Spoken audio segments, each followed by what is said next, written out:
Hi everyone. Thank you for joining us for the second episode of Unlimited Seating, featuring candid conversations with female role models in the workplace. I'm your host, Sanila Samuel, and I'm so excited to share with you my conversation with Dr. Selda Konukcu from earlier today. Dr. Selda Konukcu is Senior Director for Honeywell Connected Building Business for Middle East, Asia, and Turkey regions. She has held various senior leadership roles within the commercial space at Honeywell, Celebi Aviation Holding, GE Aviation, and Rolls-Royce. Selda is an aerospace engineer who went on to complete her master's in information and knowledge management, aerospace engineering, before pursuing a doctorate in supply chain management. In 2016, while on her maternity break, she worked through the executive MBA program at INSEAD, winning a scholarship for career excellence. Zelda has also been the VP Middle East and Asia for IAWA, the International Aviation Women's Association, since June 2020. IAWA is an organization for women who hold senior positions in the aviation and aerospace industry, thereby creating a worldwide network dedicated to promoting the advancement of women in the industry. Zelda is based in Dubai with her husband and 5-year-old son. So, hey Zelda, so good to see you again. And thank you for taking the time to join me today at Unlimited Seating. Thank you very much, Sanila. It's my pleasure to see you, to meet you in person after years or after GE. So it's very nice to see you as well. And thank you very much for leading such an initiative for the industry, and its contribution as well is so important. So thank you very much. Absolutely. Iselda, since we met, I think 6 to 7 years ago, I followed your career on LinkedIn and I've been so impressed with the various challenges that you've taken on. So I'm curious, let's get started. Looking back on your career to date, what do you believe are the strengths and the big steps that got you to where you are today? And also any missteps that you think happened? Yeah, look, that's a very good question. I look at the career from the day that I decided to start the university, because it's the time that you're making a decision about which field you will be in, right? So, and at that moment, I was really, really interested in making a very solid education as a good start to my career. And I studied aerospace engineering masters and BSc. And it was a kind of very eye-opening exercise for aviation and aerospace industry, as well as the engineering hardcore background. So my first thing was you need to have a good, solid background as a first start. Then when I progressed, I realized that the business has different pillars, right? So it's not only engineering, it has lots of things to be able to make an end product. And I said at the very young age of my career, I said that I would like to diversify as much to be able to understand how the business works. And I decided to go for another master's on information and knowledge management in the UK at that time. And it was the early 2000s where we were discussing about data, information, and how it evolves to, the knowledge and finally wisdom for organizations. So basically, this created another eye-opening exercise for me. And I decided to explore more organization management, and I had the chance to study PhD with scholarship in the UK government, from the UK government in the UK as well, on supply chain management. So if you look at that, I starting with aerospace engineering, going through information and data management, and then supply chain management. It gave me a good understanding about how engineering evolves to supply chain and evolves to the design and working together with suppliers for a certain design or manufacturing or for the end product. So, and in the meantime, I worked as well as systems engineer, which gives you an overview of the different systems, how they work and how you design. So it was giving me one particular thing. Everything is done by systems, and you need to be fully understand the subsystems making a system altogether, and the interactions in between, because all subsystems is not equal to the system, right? So the first thing that it really made me to where I am is this diversity, because I make this solid background on engineering, supply chain management, and information management. And when I was going for international work business, I decided to go for customer business management. And customer business management is obviously, you don't have to have all these skill sets, but if you do have, you start to create difference because you have a very good understanding about where your end product is coming from. So I think this is one critical big step that I took strategically at the very early stage of my career to diversify as much and go through a customer business management environment where again I diversified in between from sales, marketing, business development, and finally even some project management. So I think this overall diversity made me who I am right now. And as well as, I didn't stop the diversity over there, obviously, because I worked in aerospace, my lovely, ambition. But apart from the energy, oil and gas, power gen, marine, and, defense, and, even, I tested a little bit more airports. And finally, in Honeywell right now, I'm leading the connected environments, which is serving to multiple sectors, and I'm in the building right now. So all this diversity is preparing me for a new challenge because you can transfer any skill set to a new environment, even in a better way. So I can say, Sunny, that definitely the diversity, the solid education that I worked hard for, and the solid, experiences in global Fortune 100 companies where I could test and expand on my skill set that I got from the education. No, that's a really good way to think about it, Selda. It's like you consciously thought about it, right? It's not like you just fell into one thing and then the next out by chance. I like how you said you had a strategic mindset and you really thought about it. And at the same time, it's not like you're just high level at everything. Obviously, you're a doctor.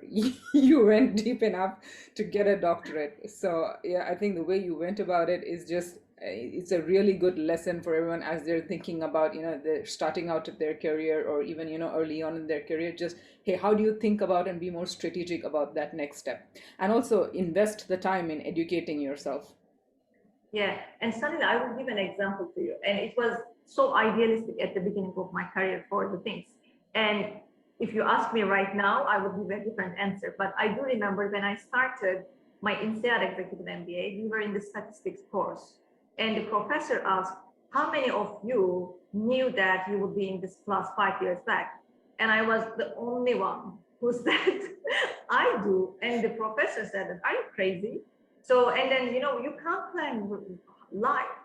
And until that moment, when you grow, obviously, I was very idealistic. I put every step on the top of each other, which worked really, really well. But at the same time, I also learned that planning, that accuracy doesn't work in real life.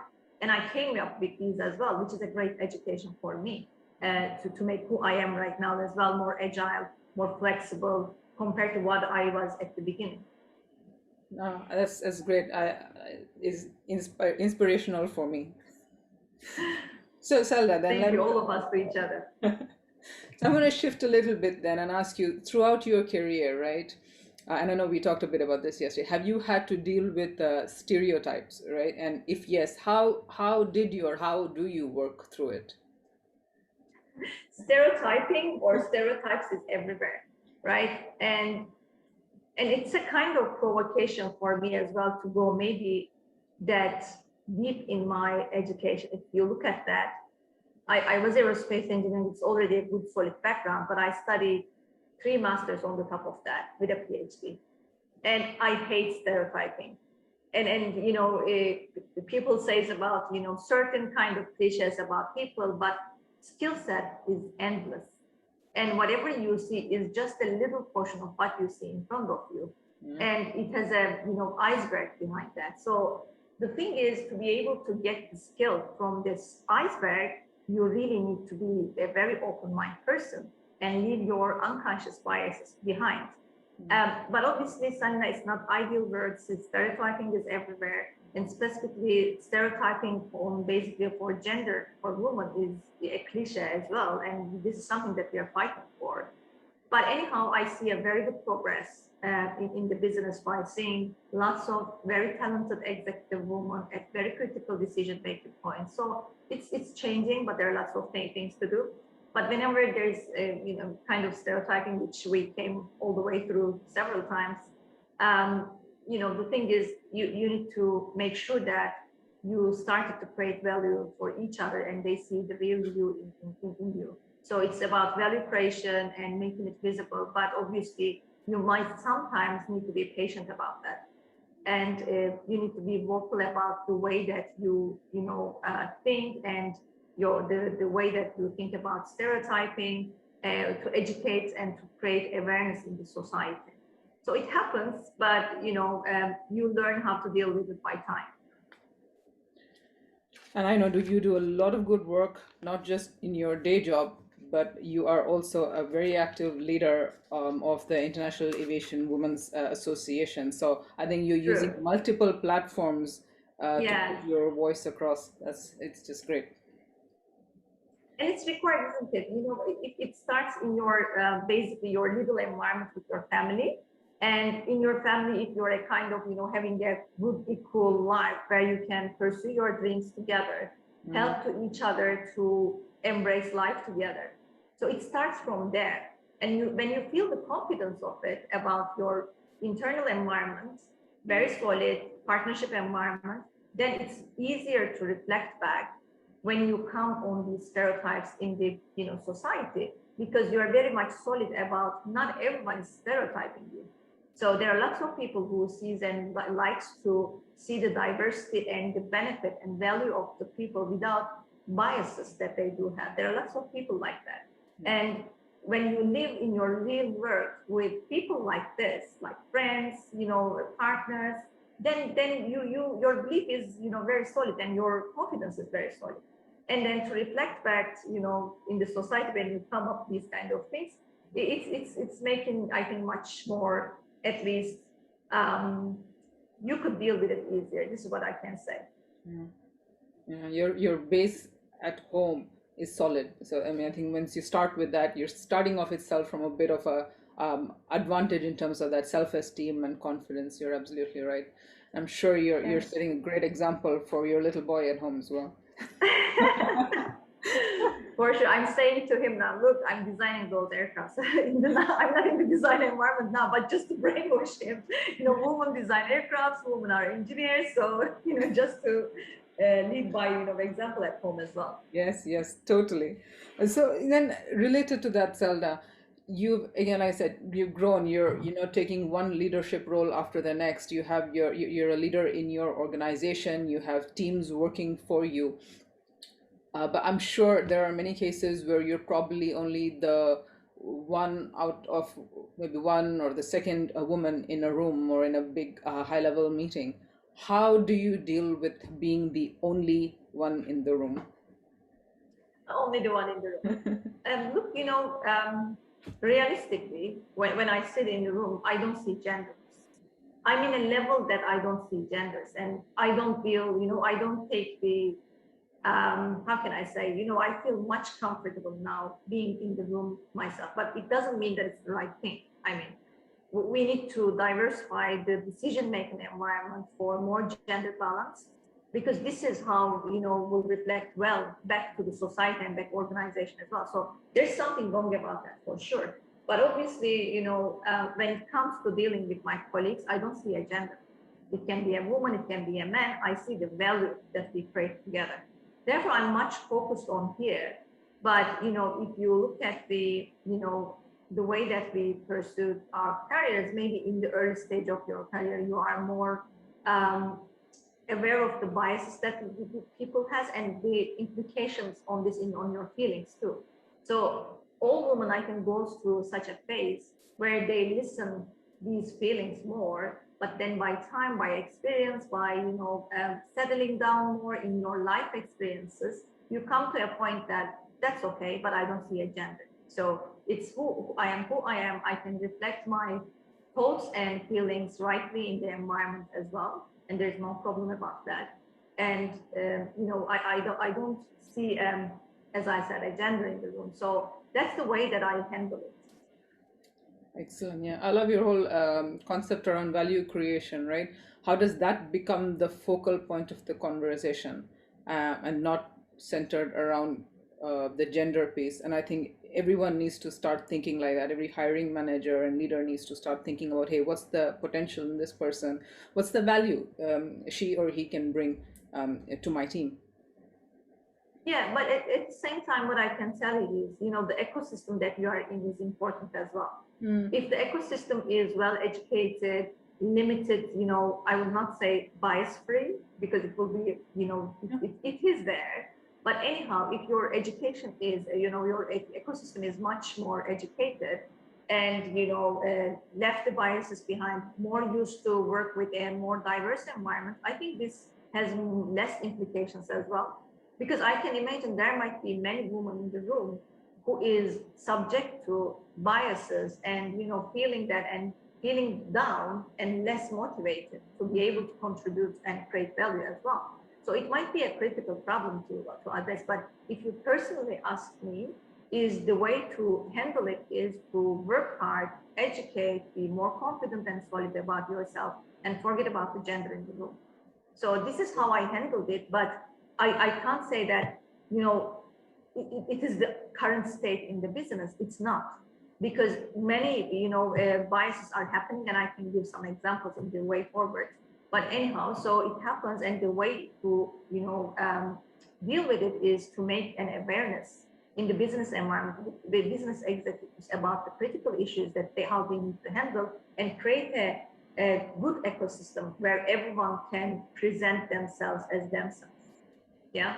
Yeah, bringing your whole self to work. I like that concept of the ecosystem. I might copy that and use it somewhere. Please do.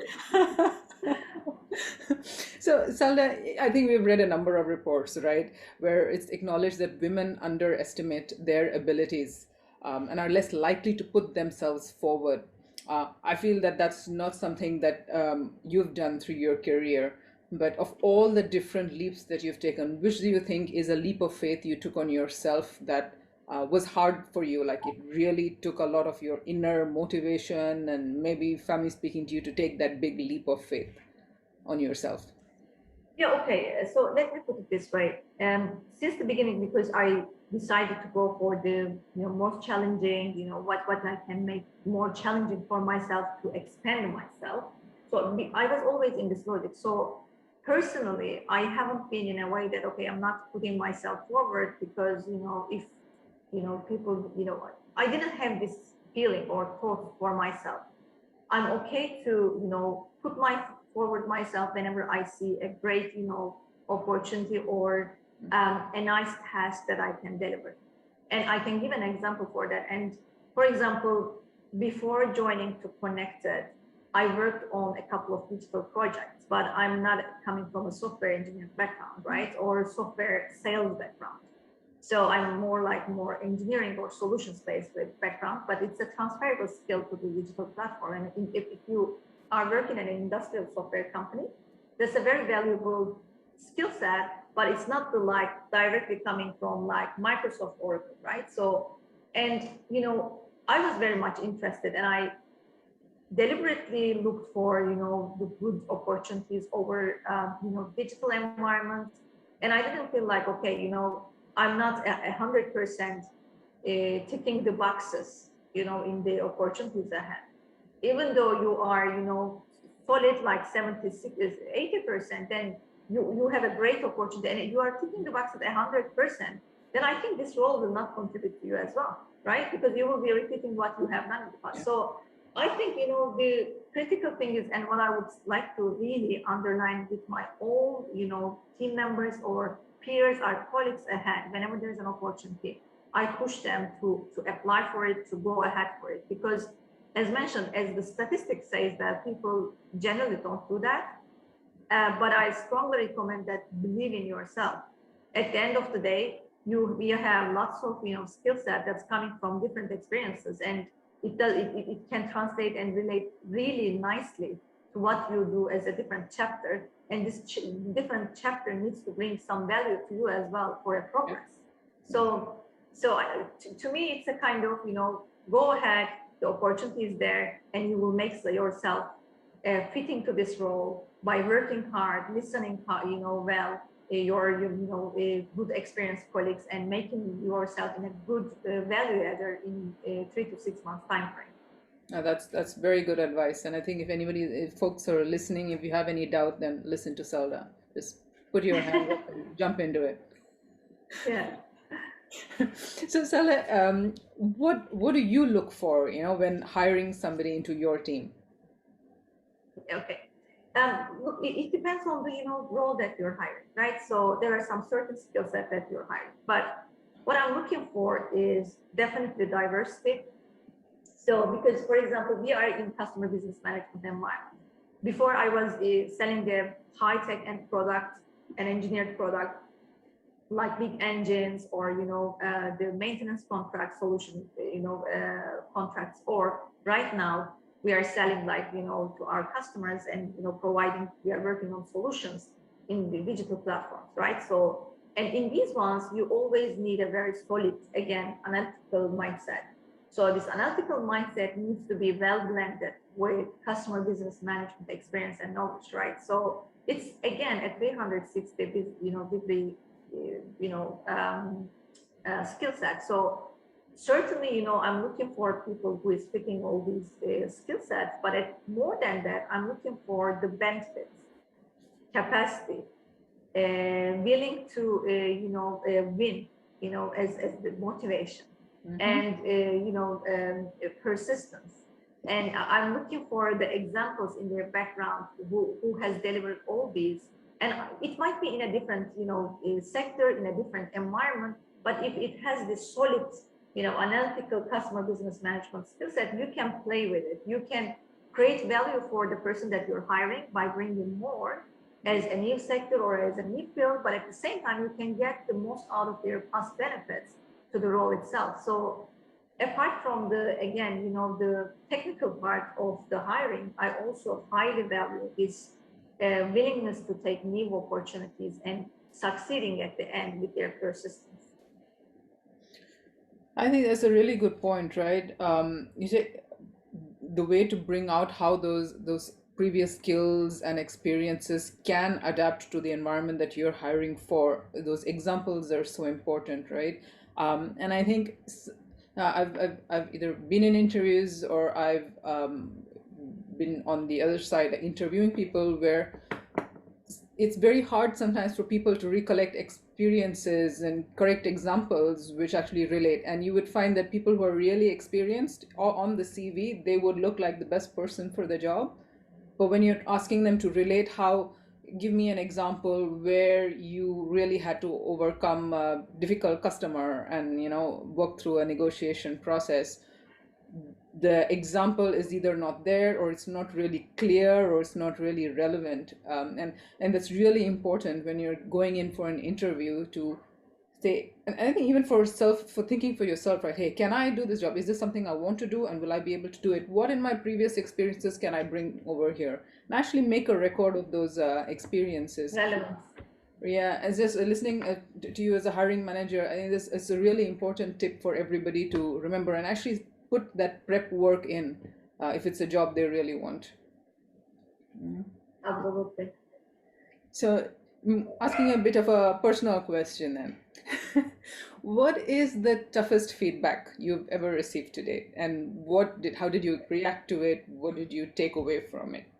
Yeah. Look, in every role, we cannot be perfect, right? And we always receive some nice and some progression feedbacks, right? And tough feedbacks. And one critical rule that I do have, and I got it when I was working for Rolls-Royce, they said in a career excelling course, they said that take only 1% of what they said as a feedback correct. And it's making a kind of feeling you comfortable, right? Because it's something their own thinking and their own feedback that whoever is giving this, and it's very much personal too. But at the same time, when you think that 1% is correct, and you will say, okay, there's something in it, and you need to work on it. So in all the things, from my line managers, I received so feedbacks, and I reflect back on it on a long way, and try to address it. And I will give you an example. It's not from a line manager, but when I was in INSEAD, in my executive MBA, I went there when I had a 2-month-old baby, and I was waking up 4 or 5 times in the evening and running to the class And in between classes, I was coming back for breastfeeding, etc. So it was a crazy thing. And I didn't know, obviously, it was my first child, and it was an experience for me to learn. But at the same time, since I got the experience, I had to deliver, right? So it's something that I told myself, okay, you need to deliver. So whenever I finish a course, I was like, oh my God, thank God it's finished. But still, it's something that um, I took it very serious and, worked on it hard. When I was putting all these efforts, one of my colleagues told me that, by the way, and we were making a discussion about making a startup, and we were saying that we were a group, and they said, no, I will not consider you in my startup. I said, what? And then he said that because you have a baby and you shouldn't be in the business environment. And I said, and it was shocking for me because it's one of the most sophisticated environments that you can go through. Mm-hmm. And when I heard that, it was like, hold on a minute, I'm delivering this MBA as much as you guys. And is it because, I have a baby that I'm not able to pursue my career or something? And then there was a discussion, obviously, and it was a kind of eye-opening thing for me as well, because all these gender balance or issues is not a regional thing. It's a global issue. Because if you are having these kind of conversations in the center of Europe, then you can have it anywhere really. Mm-hmm. And anyhow, so it was an interesting discussion, and I said, no, it's not the case. I can deliver, and even with my baby, I will finish this MBA and I will start to go for workforce full time again, and I will be able to do it if you put the right support mechanisms at home, and and you're able to focus in your work. So therefore, it was an interesting case where I had to deal with, and I gave the feedback. The startup didn't happen, but anyhow, the conversation happened. Yeah. And I think, everyone had some learnings on that. My learnings is be prepared where you can have it everywhere. And the other parts learning is, hey, actually, there is many, good amount of people around you who doesn't think the same way. So it was an interesting one. That was a very interesting conversation, and I'd really like to meet this colleague of yours to kind of see if he still has the same mindset. So what I really like about that example, Selda, is sometimes it happens to us. We hear such comments. I think personally it's happened to me as well. Sometimes I've heard people say, "Hey, you will do well because you're one of the only women taking part in this, and you're going from the Middle East, so you'll probably get this opportunity or get this job." And it's happened where sometimes I've shut down. You just listen to it, you're taken aback, and you don't respond. And what I really like about the story you shared is you didn't accept it. You actually opened up a conversation, right? You're trying to understand their mindset, and you're also trying to, of course, share your views and share your own personal experience. So I really like that you made it a conversation. And yeah, there's no other way than dialogue, right? And at the end of the day, the dialogue makes our voice heard. Mm-hmm. That's a critical thing. And there are many people who think that woman needs to be in the home for 2-3 years to be able to raise the kid until a good time. But that time frame, what happens to woman? What happens to the skill set, and what happens to the ambitions of the woman to be in the workplace? So, and it shouldn't be underestimated. And at the end of the day, when you go back, you are more productive as well as a woman. So anyhow, so this was a good discussion. But in overall sense, for the toughest feedbacks, I think the feedback that I get in this, career course from the Rolls-Royce saying about, you need to take 1% of it correct. I'm not talking about this particular example, but I'm talking about your progression areas or building on, or this kind of feedback. You need to say that, 1% is of it is true. 99% can be, the personal overview. But at least if you say that, you will be able to find a kind of better improvement and better making yourself best of yourself. Absolutely. Absolutely. Yeah. I think it's important not to be defensive about feedback. But again, like you said, there could be something in it, because ultimately, and something I tell my team when I'm sharing feedback from other people about, say, somebody in my team, I say, listen, I'm just sharing this with you. Feedback is a gift, of course. And you can take it, you can re-gift it, you can do whatever you want with it, but ultimately it's a gift. Decide what you want to do with it. And perception, big perception, especially for with leaders in the organization, becomes their reality, right? And that can impact your future. So just think about, hey, what is it that you want to take, what is it that you want to accept, and what is it that you want to discount. You don't have to take everything. So that really ties. And I like the 1% number. It's relieving, right? Because you say that, okay, it's a personal feedback, but at the same time, if the 1% is good, what shall I do? Not to be able to be regarded like that, right? Correct. Absolutely. Yeah. I'm sure you've read this McKinsey report that came out, I believe it was 2020, about women in the workplace. And it says that women are often held to higher performance standards than men, and this can lead to pressure to work more, provide additional evidence of their competence.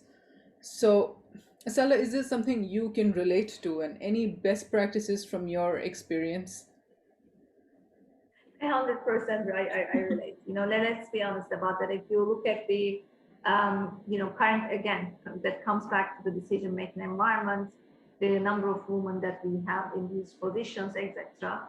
That's definitely that, you can relate at some point of your career for sure. But the good thing is currently in the company that I'm working for, our CEO is a woman. And in the first line, I could say that 50% woman presence. And in my team, where we are serving to Meta, we made 3 hires. All of them are women engineers with MBAs and very, good background. So, and we reach a kind of 40-50% in the overall regional presence as well in technology. So it's something, yes, it happens. But whenever you have the decision makers, women decision makers in the field, then they can relate and they can understand and they can, capture the talent. But to be perfectly honest with you, again, the women that I hired are really top class women in their field. And I see that they put lots of effort as well. But this is how you build a nice team, working team all together as women and men together. But that's true, and I can relate to that experience that yes, you really need to put lots of efforts to be able to run through and avoid these biases that can or stereotypes that can be taught by many people in the in the business environment. I can see that this is happening to other women as well. I'm going to relate back to the comment you made around the word you used was ecosystem, right? And it's still, we have the ecosystem where, like you said, we have a good strength of women as decision makers, influencers in the organization. We can't fully change that. So I think we need to work on the ecosystem as a whole. I told you I was going to copy that word from you. Please do that. And as mentioned, for example, my team meetings, the software architects, the customer success managers, the sellers, when we join all together, it's a very colorful, nice, intellectual team members contributing to the conversations every week. And to be able to see that representations in the business environment is beautiful for everyone. Because you have the high intellectual, nice people. It's not because just to make the balance in between women and men we are hiring. Obviously, we are hiring the best, talents in the, overall ecosystem again. But when you see this balance in between, even the tone of the conversation changes. And, I think it's adding great value to both sides and producing a better performing teams. Yeah, it's when that whole the team becomes much more than just the individual people in the team, right? That's what I think I'm hearing that passion, and I can see the energy in your face as you were talking about your team. Yes, Samina, I think we need to be vocal about that. Whenever we are hiring talent to the team, we need to be really looking for the best of best, not for the sake of gender, obviously, but you need to have open eye together, a very good talent, which is equally, and it's available in the market as well. We have very good, women, talent, but we need to see that. Yeah. So that's the important part. And as the decision makers, we are able to do it. And as you mentioned, as a part of my role as VP GM of, the Middle East Asia Iowa group, and as a board member, this is what we are trying to achieve as well, because there are lots of very, high talented executive women, and to make it available and visible to the market, change the overall scenery for the people who are trying to come to those levels. So I think this is all starts by making it visible, and seeing the talent and putting diverse teams in first of all, in your own, teams. So you talked about some of this already, Selda, especially in the way you hire to your team. All right. But for the rest of us listening, other senior leaders who would be listening to us today, right? What are some actions you think we can take in different organizations that would help provide opportunities for more women to one enter and then also to grow in our workplace? So there are a couple of things that we can do. One of them is these voluntary organizations that works hard to make the talent visible in the sector, as I do for Iowa.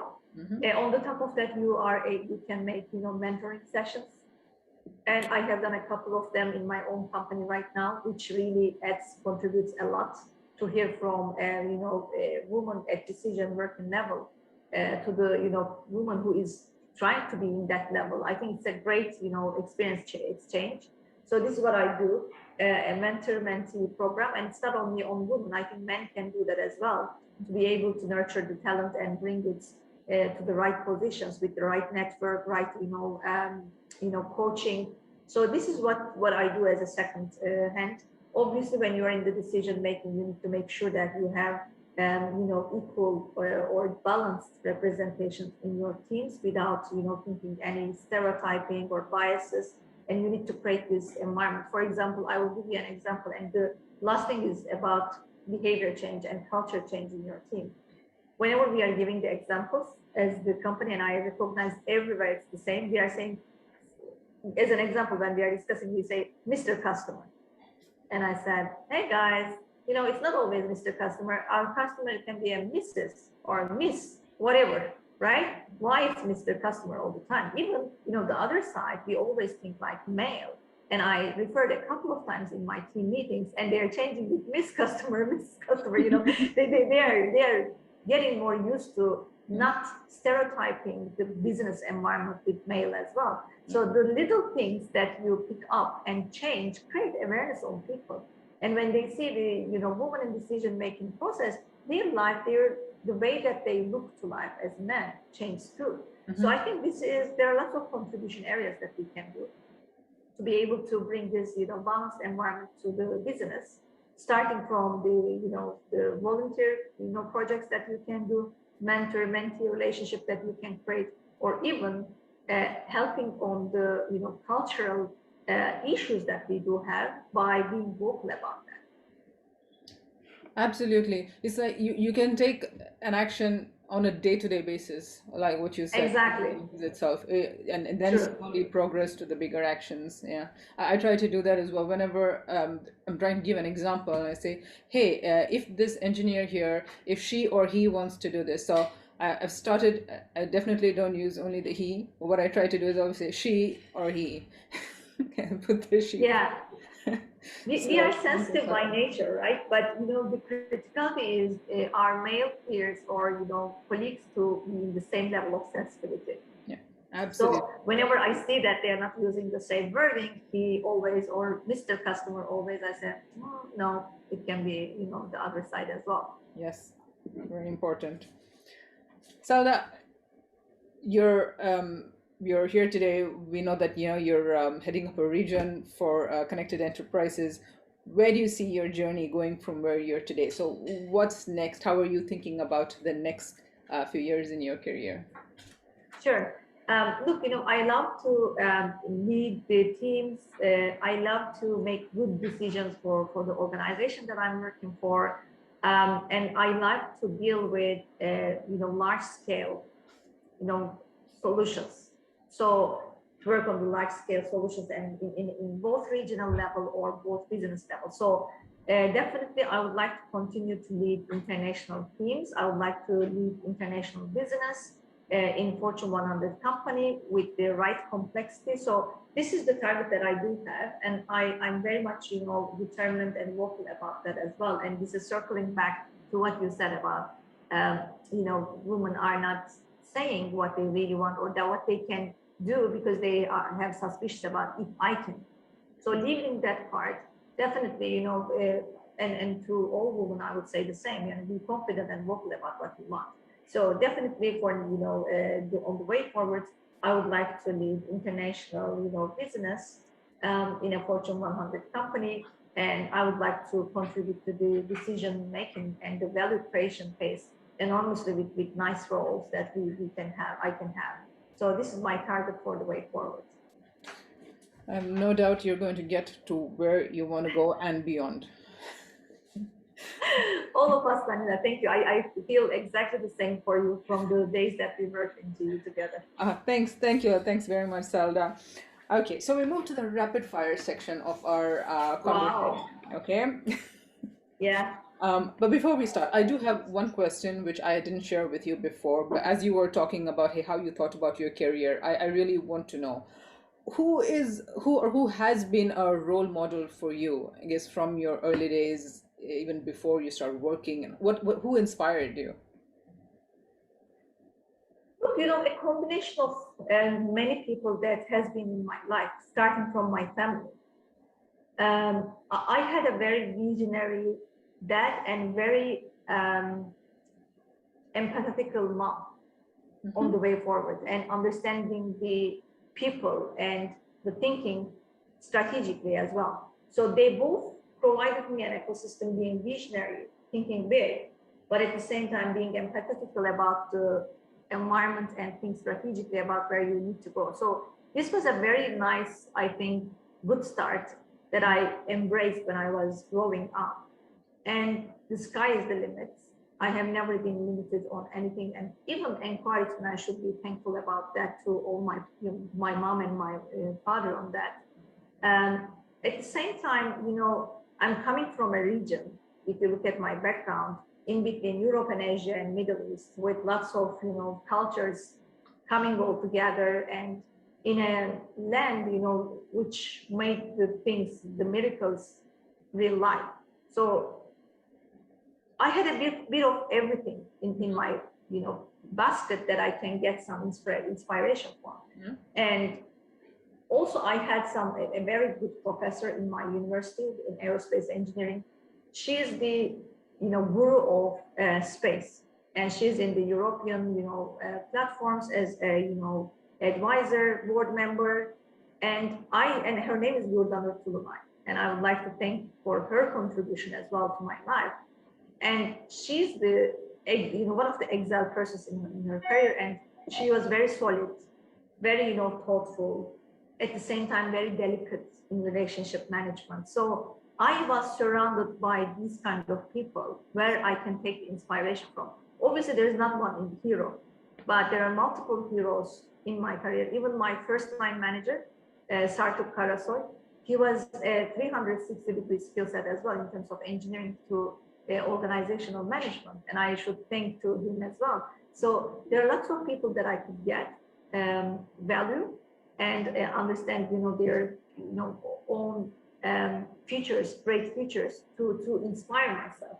And everywhere you can find those. So I will not say one hero for sure, but multiple people in my journey who made me myself, and I need to thank all of them. Great. Inspiration is there. You need the open-mindedness to kind of accept all of it and take where you see value. That's really important. Love that. Yeah. I was curious, so that's why I wanted to know for myself. Thanks for And Sanina, one more thing that I would tell you is when I said specifically about the region, in the establishment of my country, there was a leader. I'm not talking about the establishment part, but I would like to tell about the cultural reform part. And the way that in my country handled women and culture, women balance, gender balance in business, in every part of the world, ecosystem is coming from there as well. So there was a very great mindset change to push women to vote, to get place in workplace, and it was a kind of ecosystem that has happened at early stage of the country that I was in, and it was a great inspiration for me as well, because even though the overall ecosystem may not be perfect. But if you put an aim and objective, you can achieve it one by one with the things that you can put. So nothing is impossible. I learned it from there as well. And again, it's the person who looks at history and overall people around you to get the inspiration from. Yes. There are beautiful people around we can get the inspiration from. Yes, absolutely. Okay. Thanks for sharing that, Selda. Thank Okay. you. So rapid fire, Selda. Your idea of a perfect holiday. Holiday. So, okay. So if you look at the last couple of years, as long as you progress in your career, obviously I'm not taking long holidays, and I don't enjoy long holidays anymore. I prefer short holidays, refreshing with family, and not to stay too far away because work is my life as well. And if you put a long holiday break, then I'm getting too late on my emails, and I don't enjoy it. I don't like that. So the ideal perfect holiday is for me short holidays, refreshing with family, and going back to my business life again with no further delay and stress that I could put. So it's more like making like 2-3 days off with family in a refreshing environment, and then going back to my life back again. So it's the little breaks, I would say. That makes sense. I'm the same way. you do know, I'm sure. Yes, absolutely. I really prefer the short breaks away. Your favorite morning routine? The ideal one, I'm talking about the ideal one, is basically starts with a physical activity and getting your coffee and going through your emails. And I do it time to time, the physical activity part, but obviously to start early to the day is the critical thing for me. I don't like sleeping. I don't like sleeping in the morning. I don't like to waste the day. It's always to me like wasting the day. So I love to wake up early, and it became a kind of easier with my son, who is waking up at 5 a.m. So my ideal thing is to start the day early, start whatever day you are doing, even in weekends. If you don't turn on your laptop, start the day early with a physical activity and the family time together outside. It's very refreshing for me. Same here. I mean, it's carpe diem. Seize the day. Don't lose it. Yeah. Selda, your leadership style in one or two words. The first one is transformative. I never accept the static quo, and I look critical. And even when we started, I had two good examples.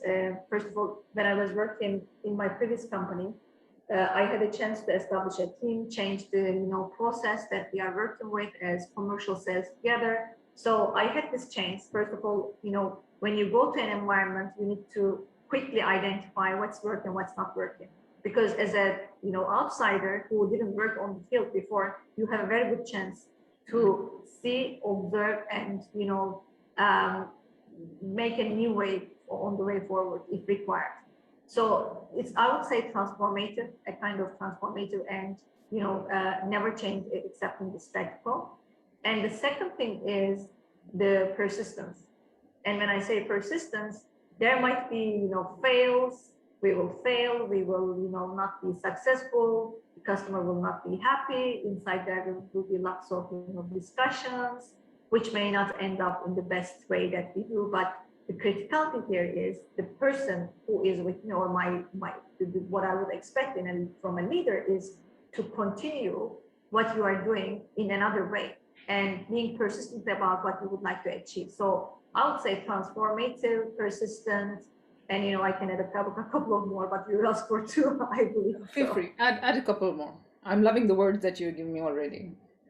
Yeah, and obviously lead by example as well. You can't expect people to do whatever you are showing or you're expecting to do by themselves, right? You need to, if you would like to make people starting and being motivated about their work, you can't moan about the work right in front of them. So you need to have this passion, and if you have this passion, you will be able to create this environment and make people motivated about what they do as well. So it's a kind of leading by examples is very, very critical, being persistent, being transformative, and valuing the diversity as much, and being passionate about that is another thing that I can tell.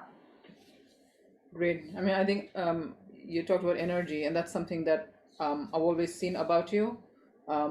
even for the just few times we've interacted when we're GE, you bring a very positive and positive energy into the conversation. So, Look, it needs to be there, right? If it's not positive, there's something wrong around it, and you need to think about your presence over there as well, because we are not working. I never see the work as a tool to earn money. yeah. It's not for me. For me, the work is a representation of yourself in life, and you need to enjoy it. If you are not enjoying, if something is happening that's drastically hurting you or the others, then there's something wrong about that, and you need to recognize it, and you need to be flexible and agile enough to change your environment, or change wherever you are, or the mindset over there to be able to survive. So I think that's the critical part.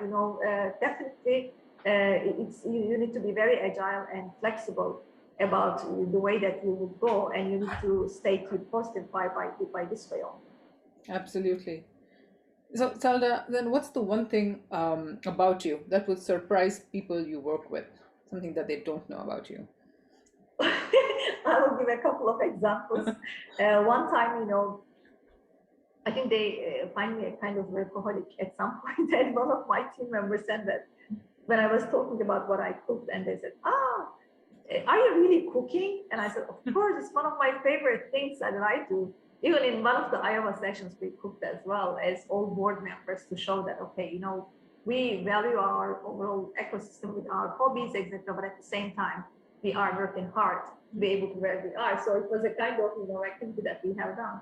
And another thing is, I love design. And, as a hobby, I do it right now. We had a couple of projects with my husband as a design of a new house, and, constructing or upgrading the houses. And we have done 2-3 projects so far, 2.5, I would say. And we get a house and we knock down, and then I make the design with the help of an architect. And we sit down together, and we work together to be able to make it. The supply chain negotiations, and material selection is on me. And my husband had the execution, project management and execution phase. So we have been great partners doing that. And we realized that, okay, this can be a very good return project, by the way, because we enjoyed it a lot, and the end result is not bad either. So as far as I see, and people get feedback. So this is one critical thing that I do, and I really enjoy it. Yeah, I saw some of the pictures on Instagram for your house. They look like it. Yeah. So, Sala, one learning that you want to pass on to women in the workplace? I would say, be ready for the challenge, in and out. Be ready, put whatever you can, do to open your mindset. Do whatever you can do, open your mindset in terms of education, getting experiences, getting your hands dirty. That's the only way that you can understand the business in and out. Be ready for the challenge. This is the first thing. And second thing is, after feeling educating yourself, be vocal about what you can do, what you want to do, what you would like to achieve, and never leave the table, as the Google CEO says as well, right? So never leave the table, and it's about persistence. If you're ready for the next role, if you are ready to share a critical idea, share it, and never leave the table, and be persistent about your what you can do. And being persistent is not only in work environment, in work, in personal life. Be persistent about your dreams and what you can do. Again, limitless is our motto. There's no limits, and you can create what you want in the way that you want. And be vocal and be positive about that. Life is beautiful if you see the beauty in it, see the beauty in other people that you are working with, and create the beauty in your life as well. And this positivity, this persistence, I'm sure would bring lots of great values to you and to your family, to the people that you're working with. Awesome. I like it about, not just at the workplace, even at home, be vocal. At home, Sunlight, I think it's the most critical thing. If you're not equal at home with your partner, it's so hard. And sometimes, in these women events, I'm hearing about, life is too hard for the women. They're working too hard at home and at work. And then when I hear it, it's really, I kind of, no, that's not the right way that we need to speak about it. At work, it should be equal. At home, it should be equal. If we are still saying that woman has lots of to do at home, then there's something wrong about that. And we should address that, first of all, to be able to discuss about, balanced work, equal opportunities work at workplace. So that's the most critical part, I believe. I agree. And as women, I always feel we are role models for our children, right? So they're seeing what we are doing every day. And if they see that, hey, this is not an equal partnership, between partners in the house, it's not an equal partnership. That's what they carry forward to their families as well when they grow up, whether it's your son or a daughter. Both of them, they carry the same thing on and replicate it in their families as well. So I think it's really important that we set the balance right at home as well. Very true. Yeah, you're very right in that. So what are you reading or listening to right now, Selda? I'm very much interested in artificial intelligence and how it's being utilized in different sectors. Because Tanila, if you look at that, because of my work right now, we have solutions where we have good portion of artificial intelligence and machine learning being done at the kitchen part, and that's highly critical because the way forward is creating systems who can think and take actions on behalf of human beings. So that's one critical thing that I'm looking for and I'm reading currently, and I'm watching these kind of things. There are lots of movies around that as well. And in our sector, in aerospace, in building medium, or even in medical environment, how to use artificial intelligence in DNA, etc. So, and there are lots of work patterns around that as well. So, and this is one critical thing that I'm looking for. And I believe that the way forward is all about artificial intelligence, machine learning, how we can make the things even much more efficient and with less human interaction in future. Awesome. I think it ties in really. You talked about systems thinking and how you're always seeing the systems and the subsystems interacting with each other. Ties in perfectly with that. It's kind of a progression from there. And a new era is starting, right? Because if you look at, for example, our business as Honeywell, we have 4 different sectors. And if you look at how we have built in pandemic, some of these sectors like aerospace, oil and gas heavily affected, but some of the sectors that we are running, like safety productivity solutions or building technologies, had progress in some certain fields like healthy buildings, etc. And on top of that, what I have observed and what I have experienced is there's a huge amount of interest on digital transformation because it's making, helping the organizations to put back the margins that they lost due to revenue loss. Yeah. Therefore, there's a huge interest on efficiency, productivity, and making the environment safe and for human being, and making a kind of remote control of environment when you are not able to be on site.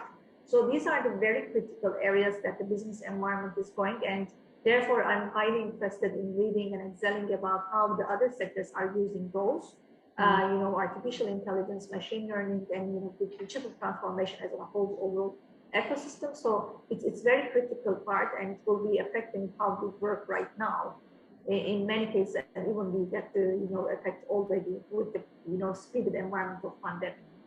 Yeah, absolutely. I think that's kind of the way we're actually getting embedded as partners with our customers, right? It's not just the digital transformation pieces where we then really build that partnership. It's not just I'm selling you a product and a service.